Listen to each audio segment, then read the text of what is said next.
As you walk around the woods, feeling alone, something comes over you.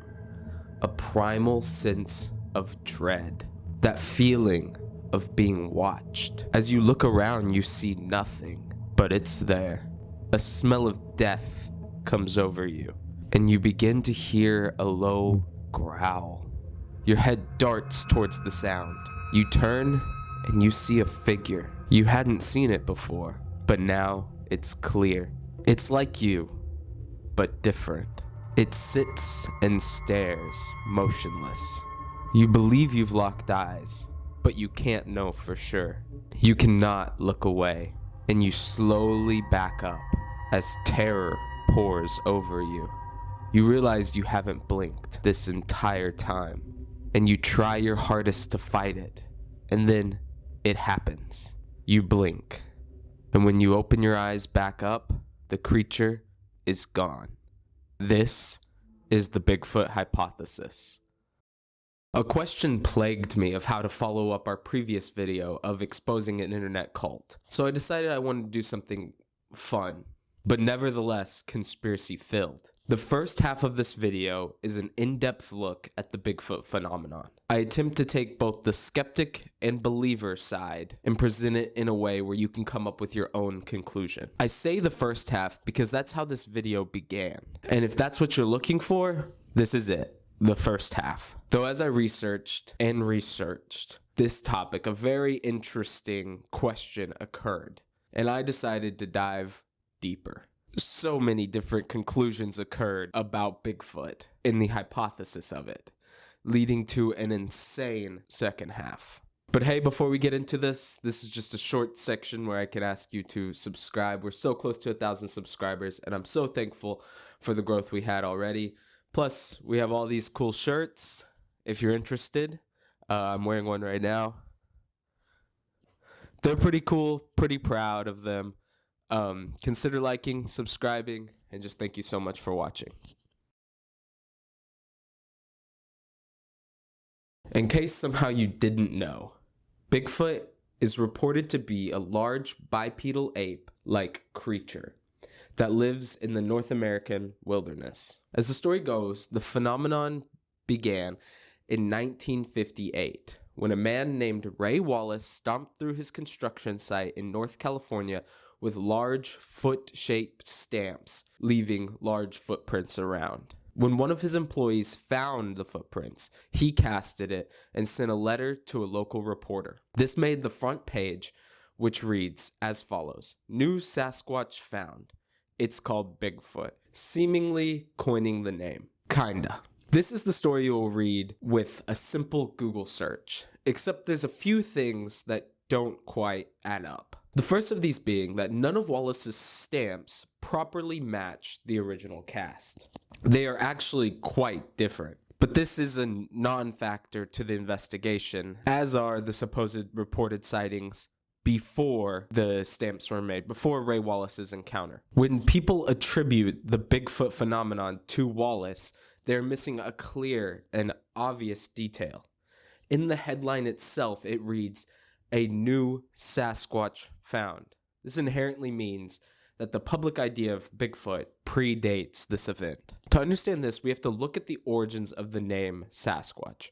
Trey the Explainer, in a video titled "The Native Bigfoot," goes in depth into the history of many different Native American legends, most being from a list from a book called Giants, Cannibals, and Monsters. In this, he analyzes the name Sasquatch and its origins. It is most likely an anglicized version of a Halkomelem word Saskets, which directly translates to hairy or wild man. In the original story that most likely brought this word into the limelight, it describes a Sasquatch as no more than likely an abnormally large, hairy native, bearing a dark complexion. They even spoke the native language and even had dwellings and fire, as well as the Mayak Dadak, which quite literally translates to Bigfoot, truly coining the name, though some believe it could also translate to hairy man. This translation provided many with the belief that the hairy man is depicted in the stories in the stone painting dating back to approximately 1,000 years. though the translation in some retellings of the story actually translate hairy man to grizzly bear, as opposed to the translation hairy man. I deeply encourage you to watch this video if you want to learn more, as I simply scratched the surface of what Trey the Explainer talks about in this video. Interestingly, in the comment found on the video, it reads as follows. In our cultures, Bigfoot is called Subay. It is different from the Wendigo and Manitou that briefly are seen in this vid. Subay is our protective older brother that watches us on our travels and was the one who led us west. Which, interestingly enough, could still be interpreted in some of the provided ways. To a believer, it could be interpreted as Bigfoot did exist and is more evidence to it existing in some native cultures. To skeptics, it could be read as bear again, as bears also migrated across the Bering Strait, though they are predicted to have done that a long time before humans did. But again, it could also be interpreted as another tribe of slightly bigger, hairier people who crossed at the same time as natives did. Since I'd rather not speculate on Native American mythos, I just want to leave that idea lingering in your mind, that it can either be interpreted as proof that it exists in native cultures, or it can be interpreted as the opposite. In the Bigfoot community, a sighting can be a multitude of things. The BFRO, or the Bigfoot Field Researchers Organization, has 3 designated classes of encounters. There's a Class C report, often a secondhand story. They are spread through word of mouth, usually through family members or friends who claim to have experiences themselves. A Class B report is characterized as seeing something from a distance. This can also include just hearing noises. Class B is characterized as it could be a Bigfoot, but misidentification is still possible. While Class A reports are considered to be the ones where misidentification was theoretically low or impossible. This can include well-documented footprints or close visual sightings. Characteristics of a claimed encounter can go as followed. There can be strong smells. These are often referred to as smells of death or putrid odor, or sometimes even just a musky smell. Animal carcasses can be found in the area that to the witnesser believe were just mutilated beyond like normal animal consumption. Rocks are thrown. Trees are broken. This typically refers to like large trees that seem to have been snapped. To a believer, may be improbable for natural causes to have done it, or placed very interestingly as if placed by a human. There's also vocalizations. These are described as whoops and are said to be abnormally loud. Here's a short clip. And lastly, a sighting, actually believing you have seen the creature. Now, from a skeptic's point of view, each of these things can be explained typically in very simple ways. Odors in animal carcasses in the woods are common and likely can explain one another.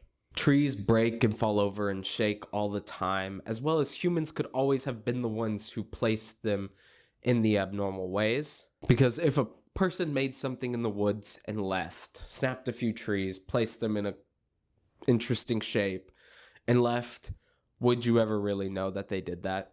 Rocks being thrown is a typical one, as there's no native creatures that throw rocks. Some people have called them actually squirrels, like dropping nuts, or trees dropping nuts, or rocks just naturally tumbling down hills. Vocalizations is hard to explain, as they are very unique sounds. Mountain lions do make very unique sounds, as well as coyotes, especially with Bigfoot searching being so common. Again, it could be people recreating the sounds that they believe Bigfoot make. Lastly, to explain a sighting, a lot of the times a skeptic will consider it a misidentification of a bear, or just pareidolia, which is a phenomenon where you see faces where faces don't really exist. Now, this is without going into a case-by-case basis, because when you do that, the explanations have to be more specific per each case. But in general, a skeptic is going to believe the testimonies are either fictionalized or completely fabricated.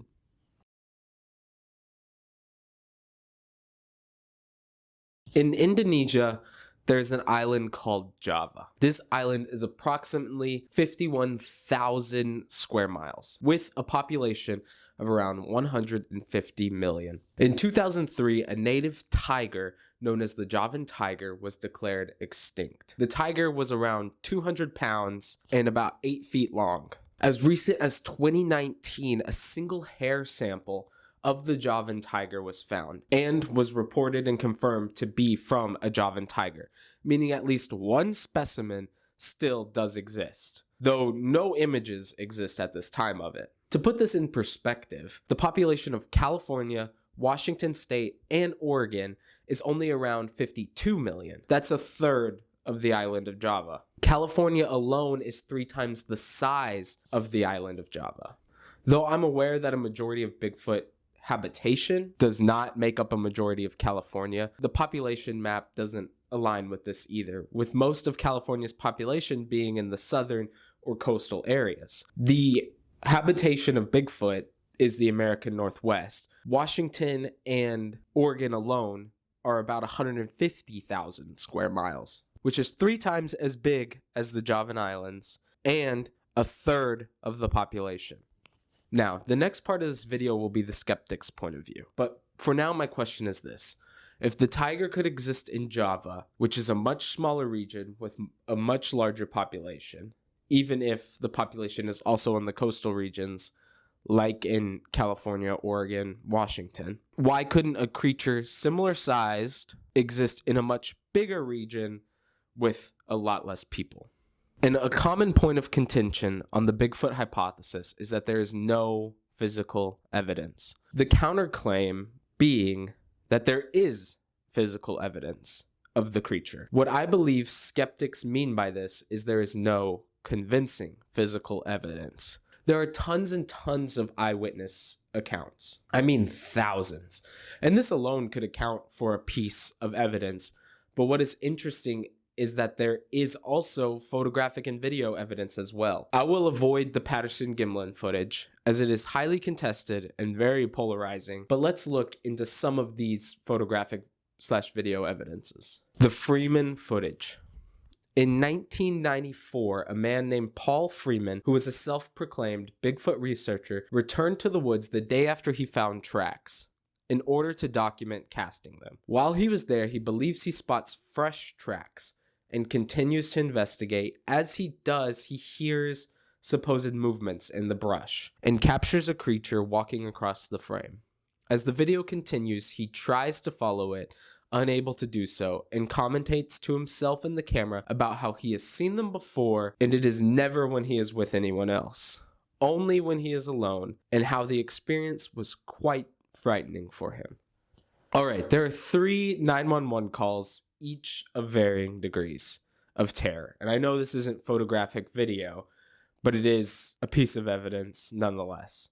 The first and second of these calls occurred in 1990 from Washington State. The call begins with him explaining something strange had just happened. His dog was killed and threw over his fence, already dead. He personally witnessed the dog being thrown over the fence, but did not see anyone or anything do it, hence calling 911 to report this. Around 2 weeks later, he calls very frantically, again exclaiming how his sensor's lights had come on in his backyards, and he witnessed a, quote, good-sized man running across his yard. He then yells, "Jesus Christ, you better get somebody out here." The operator then asks, "What is going on, sir?"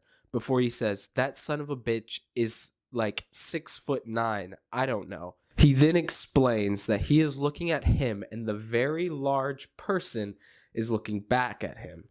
During this entire interaction, he is referring to him as a very large person, but is quoted in saying he is in all black. The next of these 911 phone calls is equally as scary, and it is a 22-minute phone call, which you can hear the entirety online. A man named Jerry Klein is in near tears as he claims that 2 Bigfoot are looking through his trailer window and rocking the trailer, all while you can hear banging that the supposed creatures are doing on his trailer when they hit it, supposedly trying to break in. I just fell back to sleep and I woke back up. And then he's trying to rocking the hell of a trailer. You on your east side from one lane. Oh, you're getting it again. Back to a trailer. Go! For him, he was a Bigfoot researcher out there looking for Bigfoot, and he may or may not have found it and didn't like what he found. My last piece of very compelling evidence is called the Claudia Ackley footage. A woman is in the woods with her 2 younger children, when at the end of the path, they believe to see a figure between the trees and claims it moves. The video quality is poor as it looks like it was taken Snapchat camera and all the way zoomed in. What makes this so believable is the reaction of the children and the parent. The children are scared and say they can see it moving and are asking to leave. Claudia Ackley then believed this so thoroughly that she went on to try and sue California to recognize Bigfoot as a real species.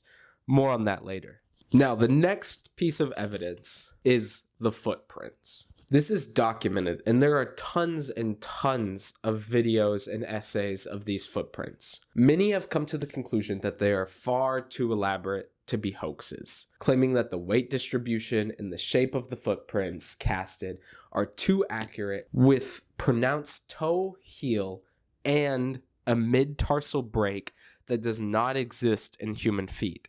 This analysis is typically reserved to the Patterson-Gimlin cast, which were taken after the famous footage. Hair samples have also been studied and came up as inconclusive. Some were able to be attributed to human or deer hairs. This is the conclusion that the FBI came to when they researched supposed Bigfoot hairs. Some were contributed to being of unknown origins or not matching any known DNA. The historical and cultural evidence of Bigfoot does exist in native cultures in early America. I mentioned before that I do not want to dive in and interpret stories of natives, but it is impossible to separate the interpreted native beliefs and the use of those as evidence. I will allow you to do your own research and see what you come to. But what I can speculate on is a very old newspaper involving believed Sasquatch encounters. These came along before the term Bigfoot or Sasquatch was brought into the public limelight, and they read as follows.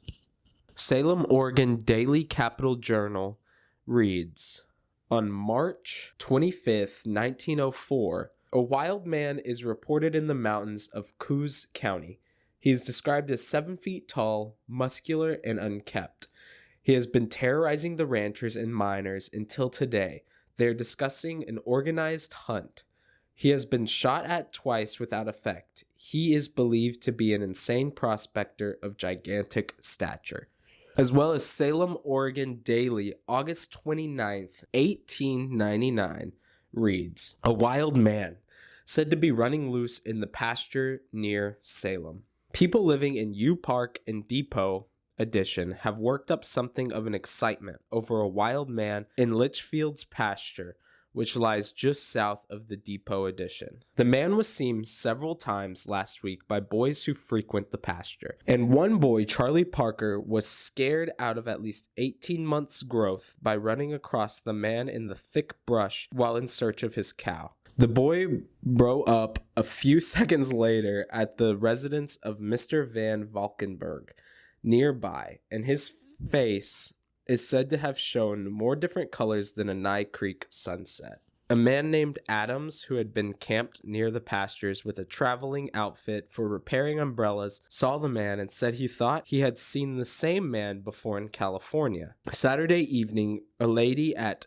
Mr. Van Valkenburg's residence saw the man crossing some open ground on his hands and knees, and noticed that he had lay under a tree until dark. On Sunday, some half-dozen men and a host of boys made a systematic hunt through the brush in the pasture, but failed to find what they were looking for. The supposed wild man is described as a middle-aged, dressed in fairly good suit of black clothes, wearing a handkerchief around his neck and having a couple weeks' growth of a beard on his face. He has been spoken to several times by boys, but would return no answer.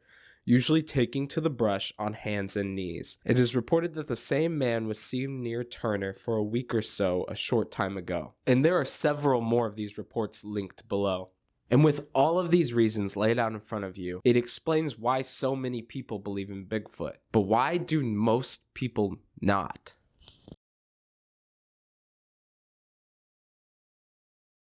In every case supporting the case of Bigfoot, there is another, which denies or debunks it. For every video that exists, an explanation can be made that seems to a skeptic more likely than a large biped ape in North America. In the list of the previous old news articles, the subject is always referred to as a wild man, as opposed to a large ape.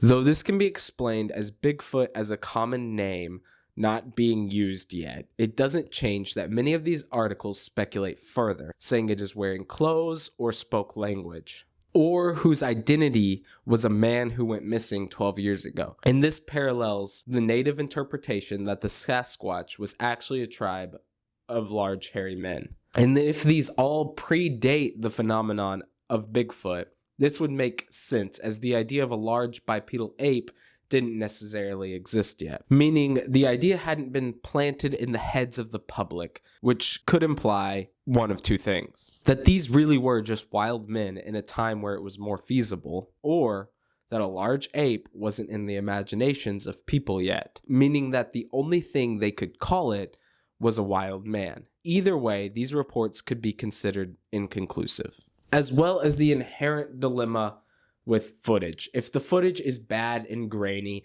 like that of Claudia Ackley's Snapchat video, that could be anything. We can hardly make out any details. And videos like the Independence Day footage is so clear that the only thing to a skeptic can be is a hoax.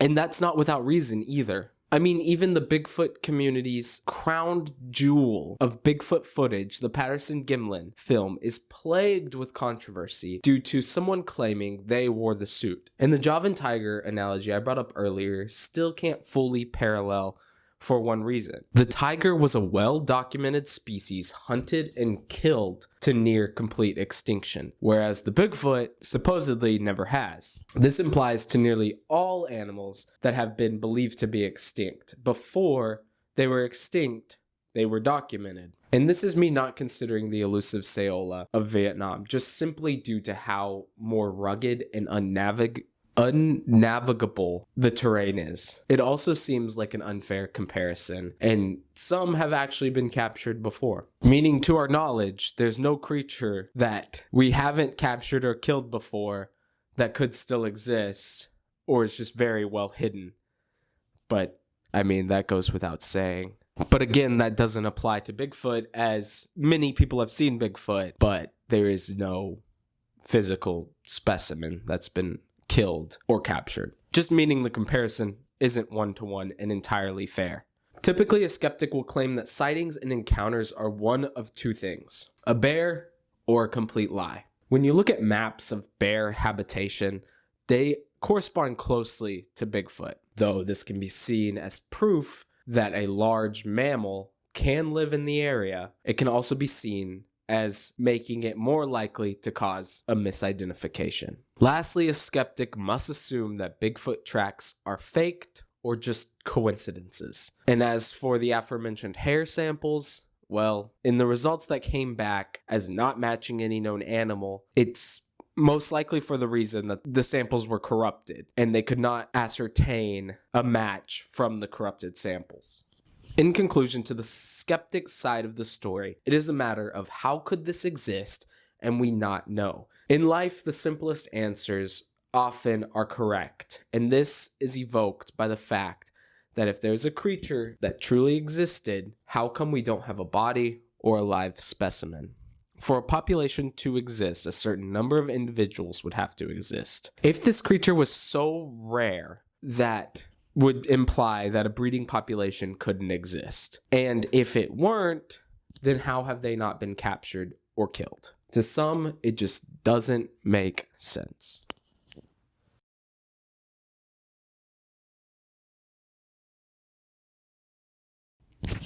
After extensive research, I cannot wholeheartedly say I am convinced either way.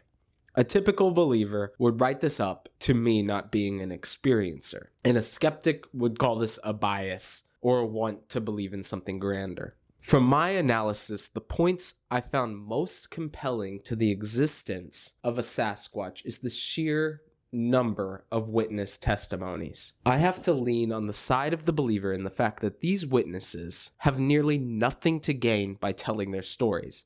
It isn't like they can gain fame or notoriety for this. Many are anonymous and very sincere. These people do truly believe they have seen something in the woods, and I'm entitled to believe them. In most scenarios, there is no net gain from making up a Bigfoot story. I think a skeptic could agree on that. I feel a powerful argument simply derives from the idea that these people have no reason to lie.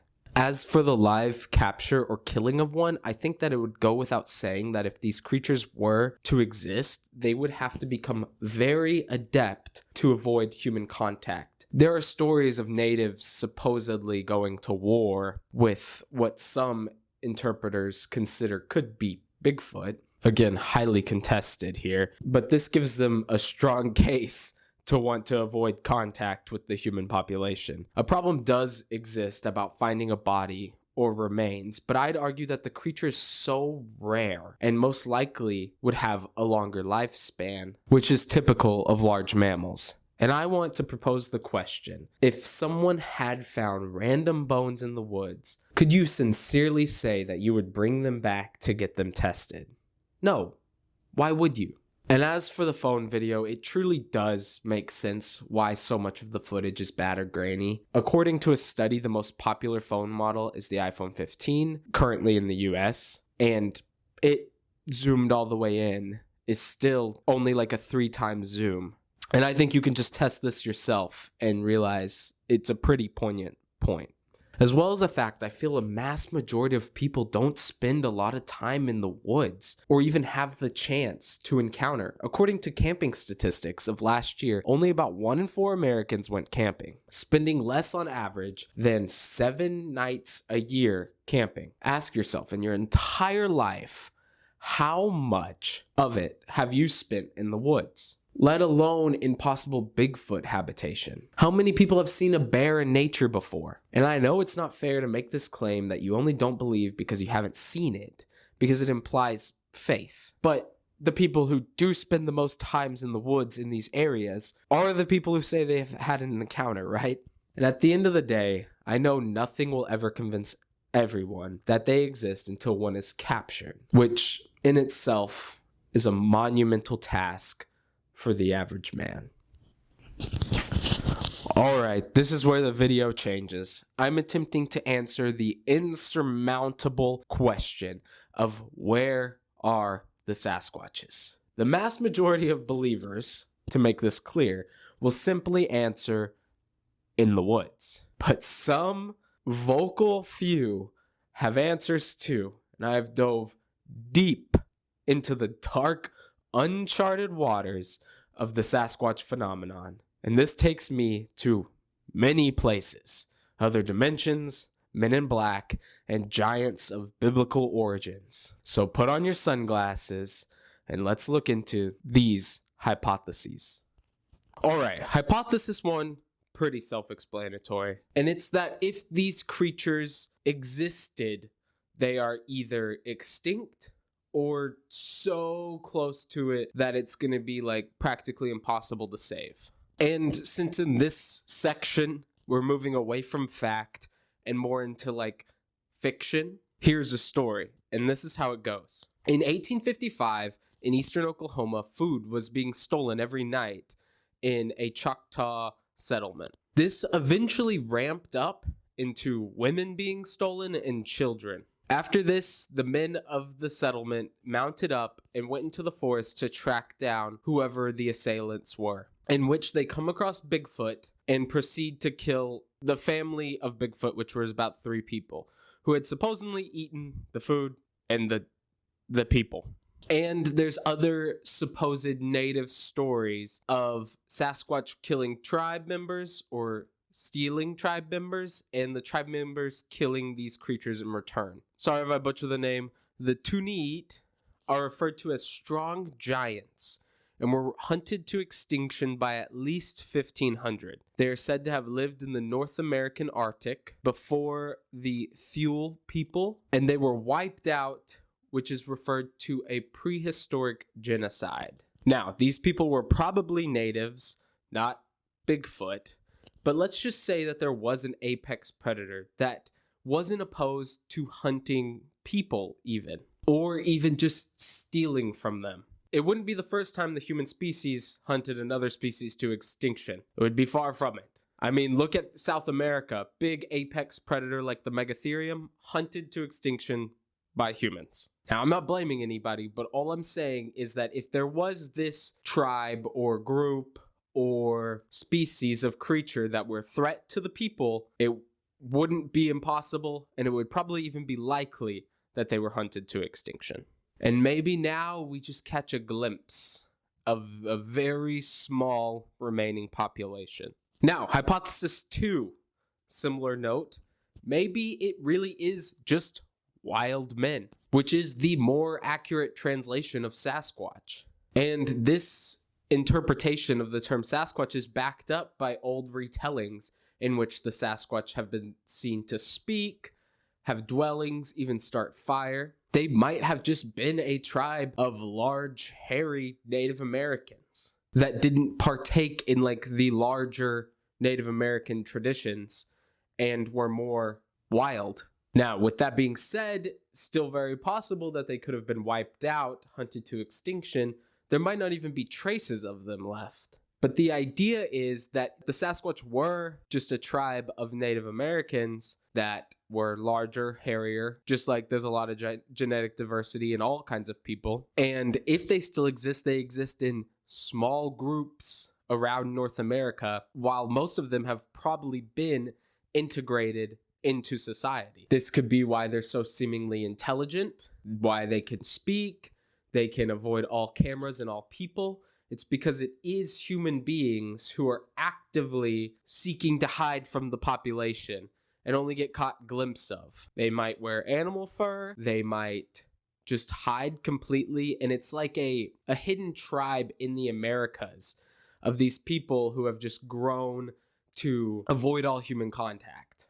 They don't shave, they're hairy, probably dark-skinned, and they are taught to just avoid people at all costs. They only get caught when there's people that they don't expect to see. And though this doesn't really chalk up everything, this would probably have to mean that all Bigfoot footage was faked and that the height and hairiness of these creatures would have to be either exaggerated genes, like this group of people really are just abnormally large and hairy, or that it's an exaggerated retelling of the events. And though it doesn't fit perfectly, it's an interesting thought to think that Bigfoot are just like edgy teenagers who are trying to avoid all contacts with people. Hypothesis 3 is a very interesting one. Bigfoot is Cain. This hypothesis is probably the craziest and falls into this category of mythos that is like Bible fan fiction, like where people like to take stories from the Bible and build off of them. I want to speak about this with reverence, as I am a Christian, and to me this is more fun than serious, but to some it may be very serious. That's up to you. You could believe what you want to believe. But this is how the story goes, and I'm paraphrasing, but in Genesis 4, as many know, Cain kills Abel. In turn, God asks Cain, where's his brother? Cain denies knowing where he's at. In turn, God says, I know what you did. And God curses Cain, making him unable to farm crops and has to wander the earth restlessly. Cain is upset about this and says, this is more than I can bear. Surely whoever finds me while I wander will kill me.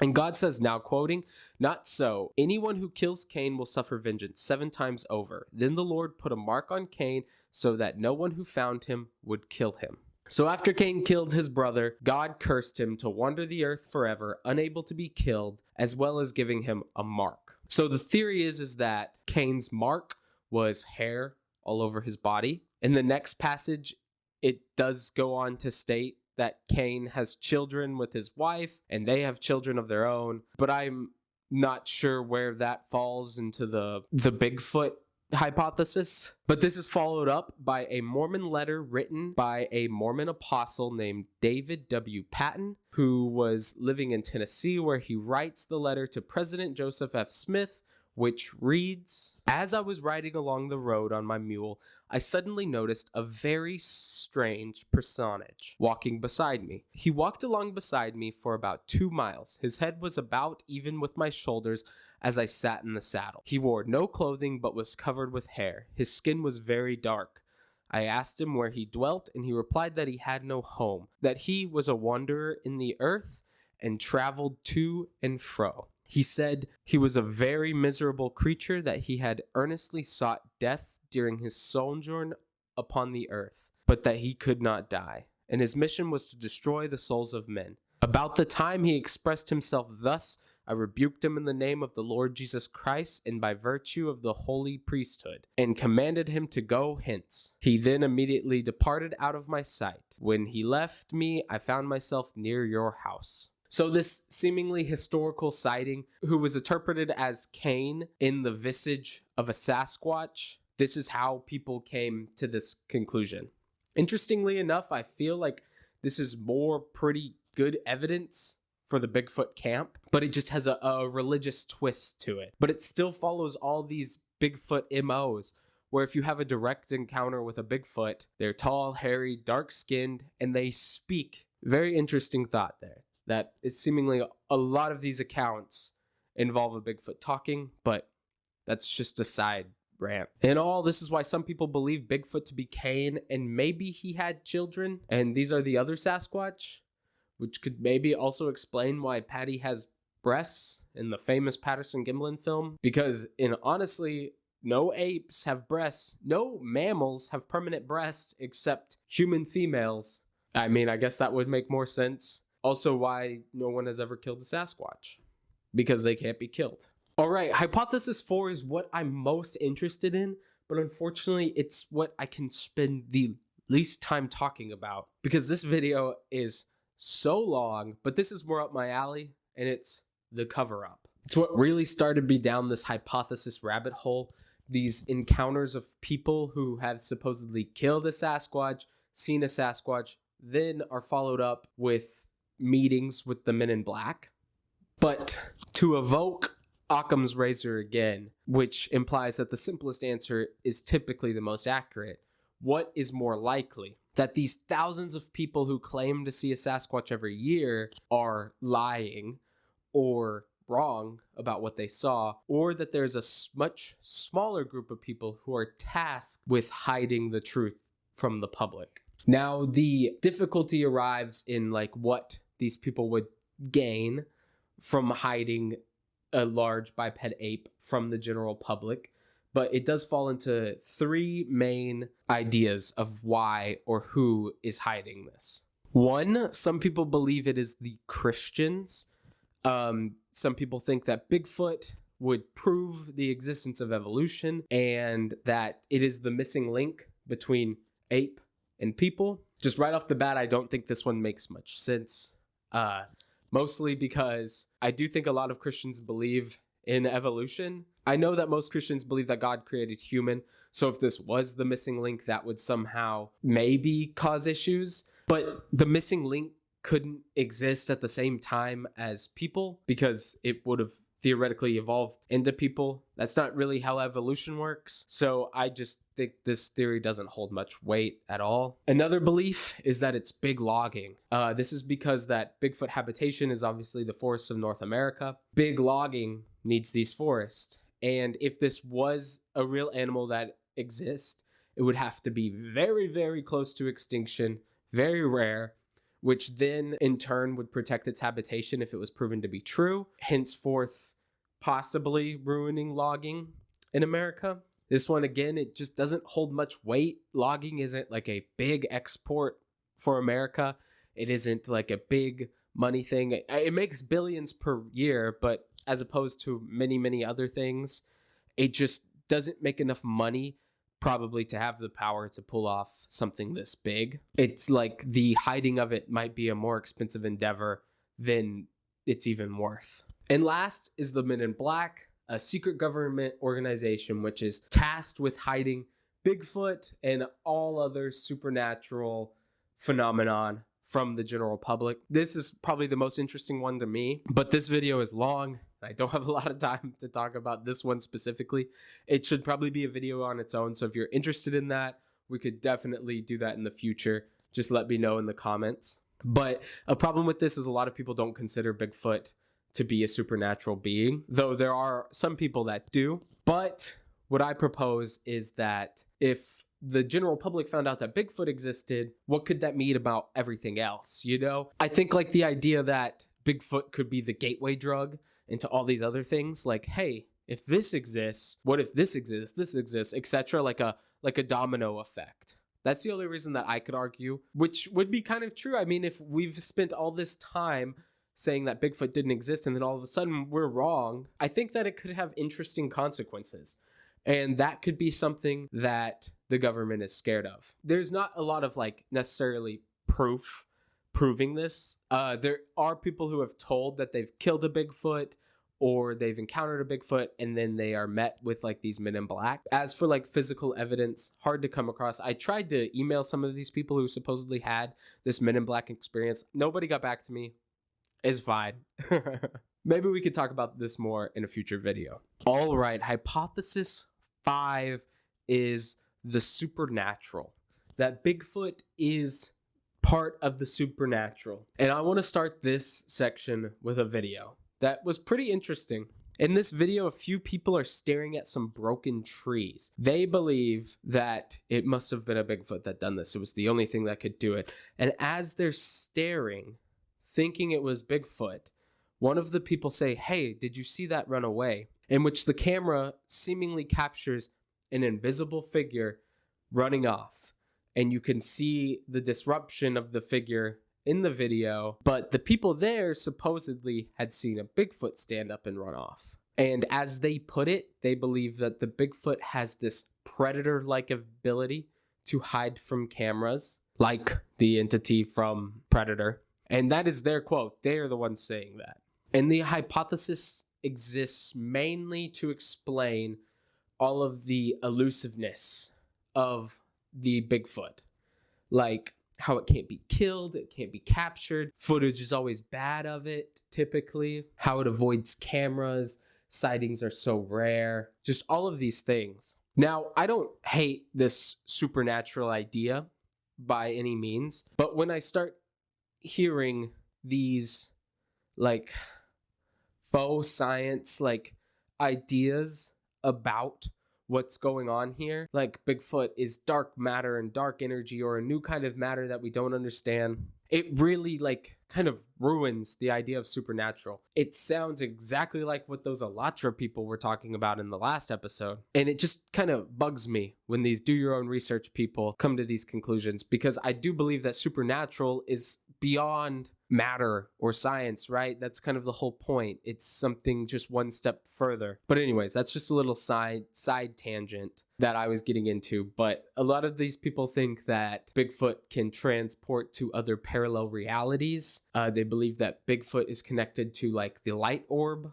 phenomenon. And I'm not here to tell you if it is or isn't. I mean, if Bigfoot was a magical creature, it would explain a lot of these scenarios or issues around it. Speaking of magical creature, let me read you this interview story, this person's firsthand account. For a while, Jack had been seeing a deer in his yard. Day after day, this little cream-colored deer would come into his yard, and it wasn't scared of people at all. Well, one day, instead of a deer, he actually believed he had seen a bear through his window. He felt like the bear was getting too close to his property, so he opened up his window to try and shoo it off, in which the bear stood up on two legs, and he was looking directly at a Sasquatch, not a bear. And as the Sasquatch stared at him menacingly, he stares back, and he proceeds to watch the Sasquatch transform back into that cream-colored deer he had been seeing before. This obviously shook him up, and he was scared, and he didn't want to go out into the woods after this encounter. He then proceeds to say that for about 2 weeks, he had been hearing a voice in his head, which he believed to be the Sasquatch telepathically talking to him, saying, "Come into the woods. Come meet me in the woods." And he tried to ignore it as long as he could until he couldn't take it anymore, in which he does go out into the woods. And when he enters a clearing in the woods, he sees that deer standing there right next to him within 10 feet.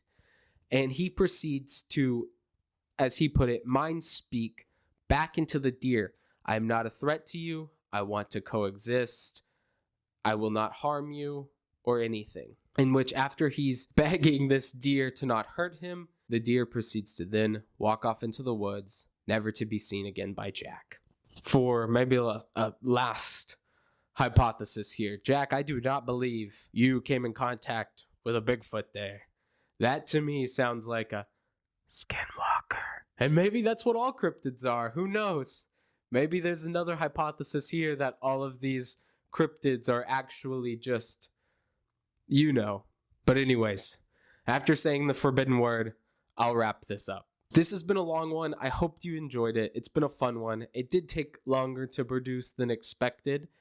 But if you watched this far, please consider subscribing. We're so close to 1,000 subscribers. If you enjoyed it, leave a like and stay tuned for what comes next.